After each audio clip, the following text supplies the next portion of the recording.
minasyaitonir rajim. Wa idz akhadha rabbuka min bani Adam. Ingatlah ketika Allah mengambil persaksian dari anak cucu keturunan Adam. Wa asyhada, Allah mengambil persaksian. Tadi kita salat asyhadu, saya bersaksi. Tapi saat itu asyhada, Allah mengambil persaksian. Waktu itu Allah bertanya dengan satu kalimat, alastu bi rabbikum, bukankah aku ini Rabb kamu? Dan saat itu semuanya menjawab dengan satu jawaban, bala syahidna, ya kami bersaksi bahwa engkau adalah Rabb kami. Tidak dalam bentuk tunggal. Kalau sendiri, bala syahidtu, aku bersaksi. Tapi pada saat itu persaksian yang sama antara persaksian saya, adik-adik mahasiswa-mahasiswi, ibu bapak yang sudah agak berumur, berusia, kita semua persaksiannya sama. Bala syahidna, kami bersaksi. Menunjukkan sama tauhid saya dengan tauhid bapak.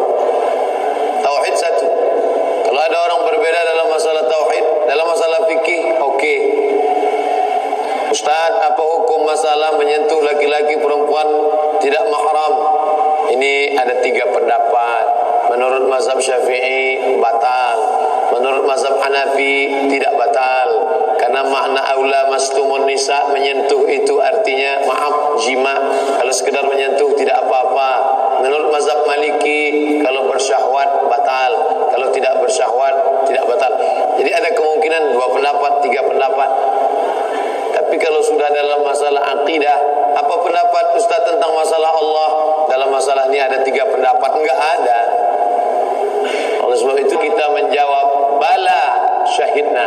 Ketika itu ruh belum ada kulit, belum ada darah, belum ada bulu, belum ada rambut, belum ada kuku. Dia hanya baru ruh saja. Disebut dia ruh dari kata raha ya ruhu, berhembus, bertiup.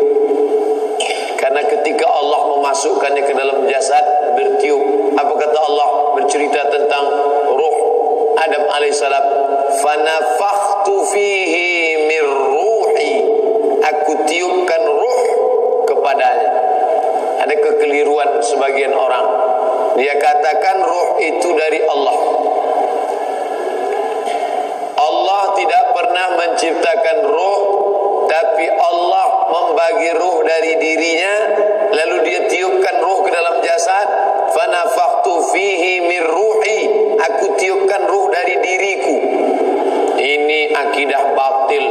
Karena kalau ruh itu dari Allah, berarti Allah bersemayam dalam diriku. Inilah asal muasal akidah menyatu dengan Tuhan. Ada Tuhan besar namanya Brahman, ada Tuhan kecil namanya Atman.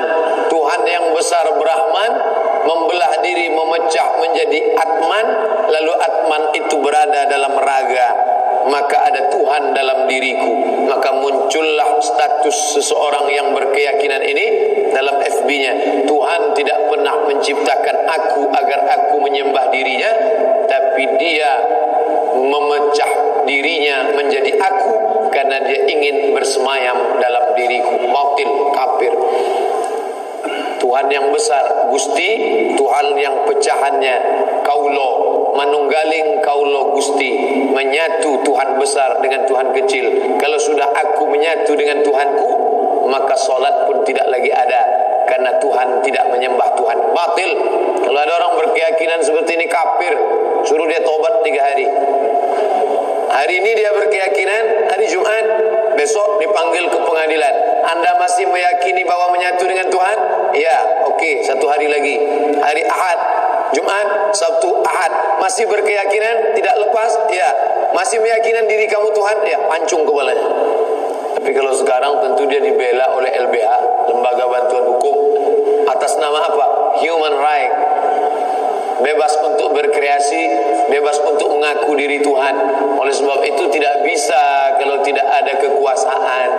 Karena Ustadz berceramah, siapa yang mengaku dirinya adalah bagian Tuhan, menyatu dengan Tuhan, kafir. What's next? Setelah itu apa? Apa selesai dengan ceramah mikrofon 1000 watt? Kan tidak, harus ada hukum.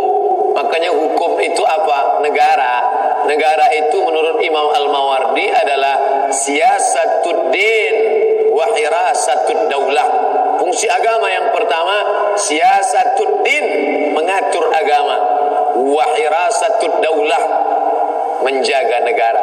Kalau sudah agama tidak bisa diatur dan negara tidak bisa dijaga, maka hilanglah fungsi negara. Menurut Imam Al-Mawardi dalam kitab Al-Ahkam As-Sultaniyah, seorang penyair, ini asal muasal kaji, karena banyak orang mengaku dirinya adalah Tuhan. Seorang penyair yang berkeyakinan bahwa dia berasal dari Tuhan, Tuhan tidak pernah menciptakan dia, lalu dia pun bersyair, aku sedih melihat Tuhan tiba-tiba jatuh ke lantai. Kapan munculnya ide membuat syair itu? Ketika dia sedang berada di barbershop, sedang pangkas, dia lihat jatuh rambutnya ke lantai, maka dia katakan, aku sedih melihat Tuhan jatuh ke lantai, tapi kemudian aku tersenyum karena yang menyambut di bawah juga Tuhan. Maksudnya apa? Bumi juga bagian dari Tuhan. Ini yang disebut dengan keyakinan isyraq. Isyraq, emanasi. Tuhan tidak pernah mencipta, ini hanyalah pancaran dari Tuhan. Alam semesta ini adalah pancaran dari Tuhan, emanasi. Yang satu lagi meyakini namanya faydan, limpahan dari air juga air. Ini air besar, ini air kecil. Malah jadi air besar, air kecil jadinya. Ini air yang melimpah, limpahannya menjadi air juga, maka air ini bisa menyatu dengan air ini. Teori kedua sama, datangnya dari mana? Yunani kuno. Karena pada abad kedua Hijrah, ketika filsafat masuk ke dalam Islam, sampah-sampahnya ikut juga, termasuk filsafat yang disebut dengan menyatu dengan Tuhan, yang disebut dengan panteisme. Pan artinya menyatu, te Tuhan, isme keyakinan yang meyakinkan, yang meyakini bahwa menyatu dengan Tuhan. Ini adalah Tuhan, ini adalah makhluk, karena dia adalah limpahan dari Tuhan. Lalu Tuhan ini bisa menyatu dengan ini, karena dia sama jenisnya. Maka ini batil dalam Islam. Makanya dalam Islam digunakan kata khalaqa, wallazi khalaqa lakum, dia sudah menciptakan untuk kamu. Wallazi khalaqakum, dia yang menciptakan kamu. Tidak ada ayat Quran mengatakan aku tidak menciptakan kamu, tapi kamu adalah hasil dari membelah diri dari diriku. Batil. Ini pokok pangkal awal kaji masalah roh, karena banyak orang mengaku rohnya adalah bagian dari Tuhan. Na'udzubillah. Ada salah seorang berkeyakinan bahwa dirinya Tuhan. Dia tidak mau datang ke saya, karena kalau dia datang ke saya, langsung saja saya masukkan ke neraka jahanam. Maka dia datang ke dosen filsafat, kebetulan teman, sahabat dekat saya, S2 dari McGill University dan dari IIU, ISTEC, International Islamic University, jurusan filsafat. Dia tidak jawab pakai ayat, tidak jawab pakai hadis. Dia minta ruang duduk bersama berdua. Jadi bapak meyakini bahwa bapak adalah Tuhan, ya, karena Tuhan tidak pernah mencipta saya, maka saya adalah bagian dari Tuhan. Jadi menurut keyakinan bapak, kalau bagian dari Tuhan adalah Tuhan, ya, maka bapak adalah bagian Tuhan, ya, karena bapak adalah bagian Tuhan, maka tidak perlu menyembah Tuhan, tidak perlu. Kalau begitu yang keluar dari diri bapak juga adalah Tuhan, ya. Bapak berak tadi pagi, dia tidak gunakan kata yang lembut, sengaja dia gunakan kata berak. Bapak berak tadi pagi, ya. Kalau begitu berak bapak adalah Tuhan. Patah, 2 kali pukul jatuh. Kalau sempat dia mengatakan aku adalah Tuhan, kencing dan taiku juga Tuhan, maka Tuhan semuanya. Artinya apa? Ini keyakinan yang batil, membantahnya tidak perlu pakai ayat Quran. Ayat Quran terlalu mulia untuk membantah kebatilan ini. Maka batil ini cukup dibantah dengan berak, selesai. Artinya dia sedang ingin mengatakan ini pemikiran ente, ini pemikiran tai. Buang. Orang Islam harus bersih dari ini semua. Nah, setelah kita bersih, bahwa ruh kita sudah berjanji di hadapan Allah Subhanahu wa taala. Semuanya berjanji di hadapan Allah. Saat itu dia mengatakan, "Bala syahidna." Kami semua bersaksi, engkaulah Rabb kami. Antaqulu yaumal qiyamah. Tapi nanti pada akhirnya kalian berkata, inna kunna an hadza ghafilin, kami tidak ingat Lupa. Alhamdulillah sampai siang ini kita masih ingat. Buktinya apa? Tadi kita berkata asyhadu an la ilaha illallah wa asyhadu anna Muhammadan Rasulullah. Berapa orang di Bandung ini yang tidak ingat, lupa. Sampai kemari ke dunia ini apa dia katakan? Dia tidak katakan aku bersaksi Allah. Yang dia katakan Tuhan itu apa? Monyet, Hanuman. Katanya Tuhan bisa masuk ke gajah, Ganesha. Bahkan sampai hari ini masih ada orang menyembah 4: kayu, batu, hantu, lembu. Dalam Islam dibantah, maka kita mengatakan la ilaha illallah.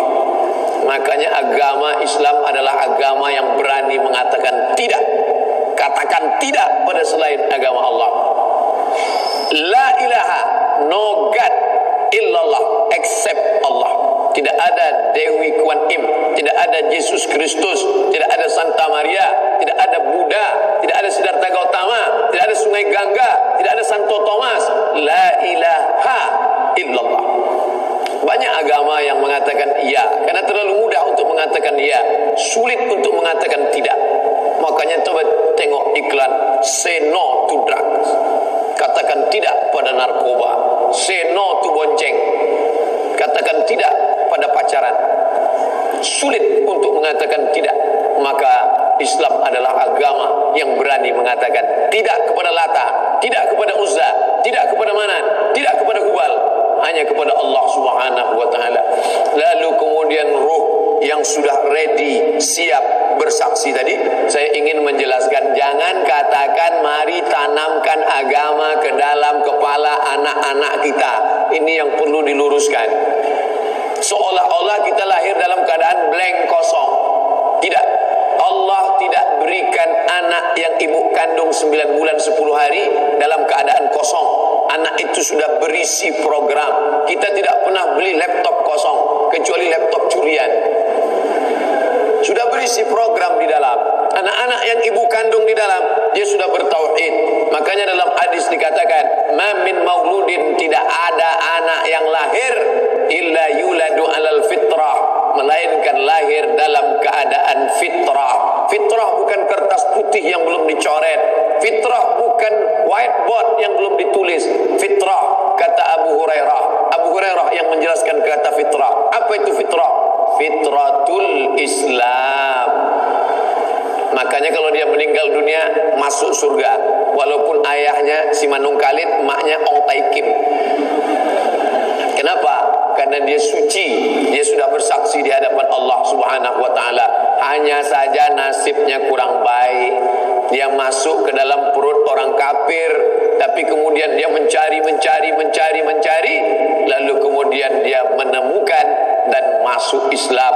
Lalu kemudian dia pun bersyahadat. Selesai sholat Jumat, pengurus masjid beri pengetahuan, pengumuman kepada seluruh jamaah, selesai sholat agar jangan pergi dulu, kita saksikan ada saudara kita yang akan bersyahadat masuk Islam.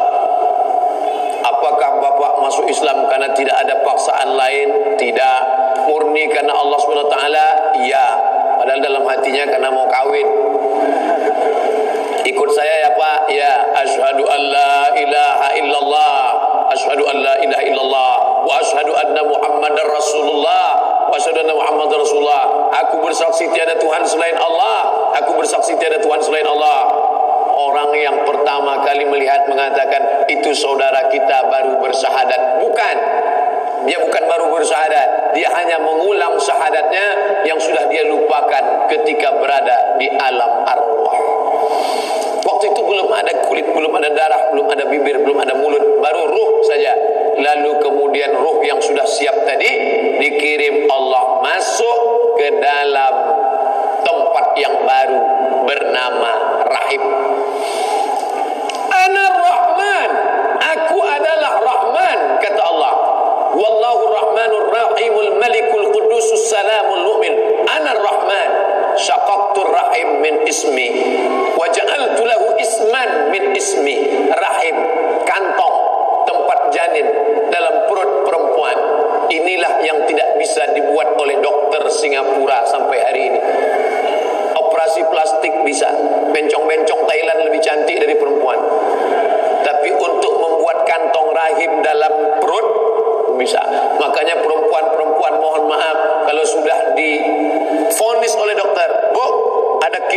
dalam, mesti dioperasi. Efeknya ibu tidak bisa mengandung lagi karena rahim mesti dibuang. Si ibu menangis melelehkan air mata sedih karena rahimnya hilang. Suaminya malah senyum. Kenapa senyum? Ya bisa buka cabang. Kantong tempat janin dalam perut perempuan bukan bahasa Indonesia, bukan bahasa Melayu, tapi dia diambil dari bahasa Arab, dari Asmaul Husna. Kalau ada orang mengatakan laki-laki lebih hebat daripada perempuan, laki-laki lebih mulia daripada perempuan, tidak ada anggota tubuh laki-laki dari ujung rambut sampai ujung kaki yang diambil dari Asmaul Husna, enggak ada. Tapi ada satu anggota tubuh perempuan yang diambil dari Asmaul Husna. Apa dia? Rahim, tempat janin. Bismillahirrahman. In the name of Allah, most gracious. Nama Allah yang maha pengasih, Rahman. Sebagaimana sayangnya Rahman, begitulah kantong rahim yang sayang kepada janin. 9 bulan 10 hari tidak ada janin yang terkontaminasi bakteri.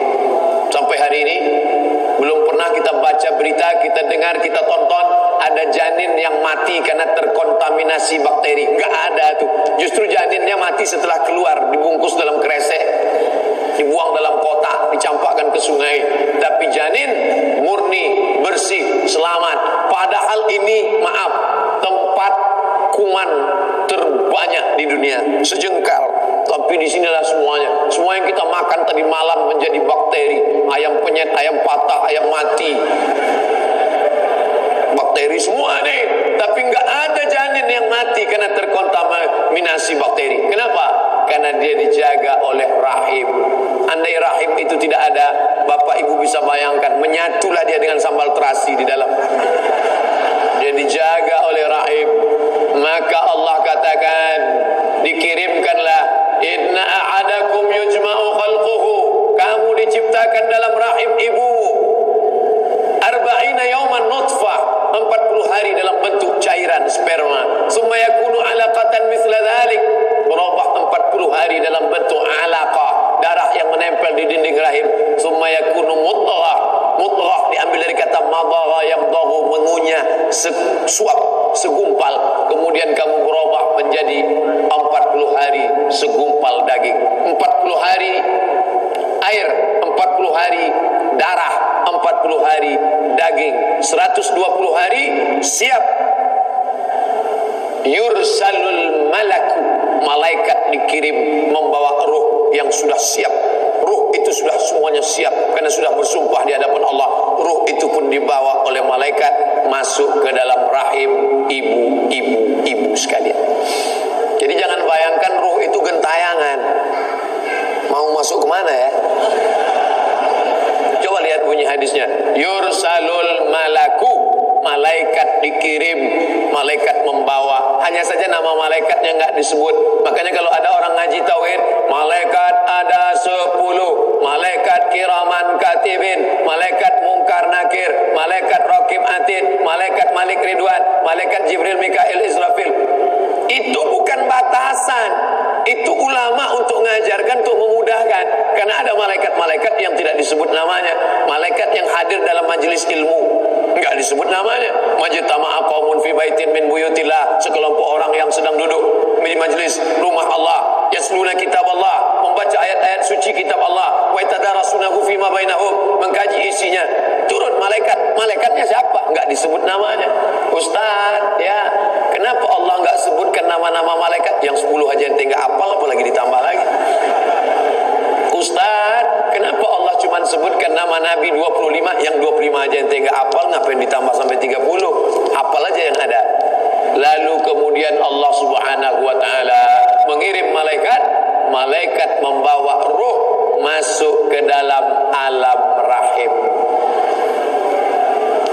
Kenapa Allah taala titipkan itu dalam rahim perempuan? Agar Allah menunjukkan makhluk yang kalian katakan selama ini lemah, yang paling banyak masuk neraka perempuan. Akhirnya banyak perempuan komplain ke saya, Ustaz, kenapa kami yang paling banyak masuk neraka? Enggak tahu saya bilang. Kata Syekh Ibnu Utsaimin, kenapa perempuan yang paling banyak masuk neraka? Maka yang paling banyak pengajian perempuan, yang paling banyak baca Quran perempuan, yang paling banyak ke diskotik perempuan, yang paling banyak masuk surga perempuan, yang paling banyak masuk neraka ya perempuan. Orang dia yang paling banyak. Begitu pemahamannya, bahwa perempuan itu hina, perempuan menghinakan dirinya, tapi perempuan mulia Allah pilih rahimnya untuk bersemayam. Maka tinggallah ruh. Di saat itu ketemulah ruh dengan jasad. Di saat jasad berumur 120 hari, maka hiduplah dia di dalam. Lalu kemudian si ibu pun berkata, ternyata kita sudah punya calon bayi baru ya Pak. Senang, bukan main. Akhirnya dia ngundang orang selamatan, ada acara kenduri, baca doa, Rabbana hablana minas solihin. Lain daerah lain macam-macam tradisi. Ada pula kiai yang ngajarkan, ibu kalau mau anaknya ganteng banyak-banyak baca surat Yusuf supaya ganteng seperti Nabi Yusuf. Si ibu pun keyakinannya luar biasa, tiap hari baca. Begitu anaknya lahir hitam pesek pendek. Kiainya nggak salah. Maksudnya kalau ibunya baca Quran, anaknya kan tenang di dalam. Wa idza quri'al Quran, kalau ada orang baca Quran, fastami'u lahu, dengar baik-baik. Wa ansitu, diam. La'allakum turhamun. Ibunya baca Quran, Bismillahirrahmanirrahim. Ar-Rahman 'allamal Quran, khalaqal insan, 'allamahul bayan. Anaknya tenang di dalam. Suaminya itu tidur, anaknya tenang. Beruntung bertuahlah adik-adik saya yang sudah menikah dapat istri hafal Quran. Yang belum hafal Quran jaga-jaga aja. Artinya apa? Pendidikan anak. Ruh sudah ketemu dengan jasad. Berapa lama dia berada di dalam? 9 bulan 10 hari. Tapi itu sekarang, itu dokter yang matok 9 bulan 10 hari. Bu, sudah berapa lama kandungannya? Sudah sekian pekan. Sesar. Kalau zaman dulu nggak ada sesar. Makanya dalam kitab fikih klasik ada disebut itu janin bisa bertahan di dalam selama 2 tahun. Dalam fikih klasik disebut janin bisa bertahan di dalam 2 tahun.